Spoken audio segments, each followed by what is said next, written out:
We received quite a letter. I couldn't shorten it, so I'll read it to you in full. I saw your video yesterday about a guy who wrote you a heartfelt letter telling you that he was sick and how worried he was about his father who wanted to help him. Thank you for responding to such letters. Thus, I decided to write you. I have Alzheimer's, although I'm only 47 years old. Mostly old people suffer from it, but somehow I got into that small percentage of young people, so there's nothing I can do about it. I'm not complaining. I've been watching your videos for a long time. I understand that everything is in the hands of the Creator, nor do I care what happens to me. Truly, only one thing concerns me. I don't want to be a burden to my family because everything is coming down to this. I know what's in store for me: immobility, dementia. There's no cure for this disease, which means everything falls on the shoulders of loved ones. Right now, I've locked myself in my room to write you. I saw my wife crying in the kitchen, my son consoling her. I'm still in decent shape, but the disease is progressing. Another year, 2, 3,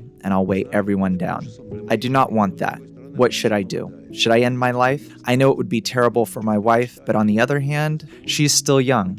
I don't want to be dragging her into old age. We used to dream about the future, and a lot of it came true. Help me figure out what to do while I still can think and remember something. I have faith in you, and you are doing such great work. From a medical point of view, I would advise him to walk a lot, a whole lot. Also to listen to and read scientific materials, that is, to challenge his brain. Moreover, if he knows our materials, then to delve into them as much as possible. And this would be? This will reverse the direction. He will heal himself.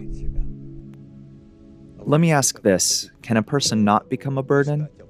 As you said, he'd delve into these materials and not think about his health, let's say. He will delve into our materials, and if he lives in them, everything will change. He won't be a burden to others? He will not be a burden to others, definitely. Meaning this life will radiate in him no matter what state he is in? Yes, of course. Will his loved ones not feel him as a burden? They will feel this from him, that he is preoccupied with his work, withdrawn, as they say, absorbed in his tasks, that he walks a lot, thinks a lot, exercising both his body and his mind, and gradually he will prevail in some way and be able to stop the progression of this disease. I have another question. If this is really as he describes it, such a state of mutual love, mutual support, and so on, when a person is in such a state, is it possible to keep at least this spark of love and connection, no matter the state one may be in? Yes, but he has a different problem. He's worried about others, not himself. Yes, that's right. So he feels bad about it, regretting being a burden for them. There's nothing you can do. There are possible objective reasons he will not be able to overcome in any way, and then he may only have thoughts of leaving his life. Is it wrong? This is wrong. Wrong.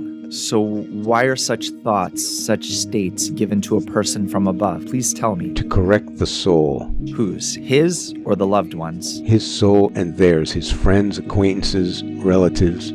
We live only for the correction of the soul, not for the correction of the body. Our body lives and dies.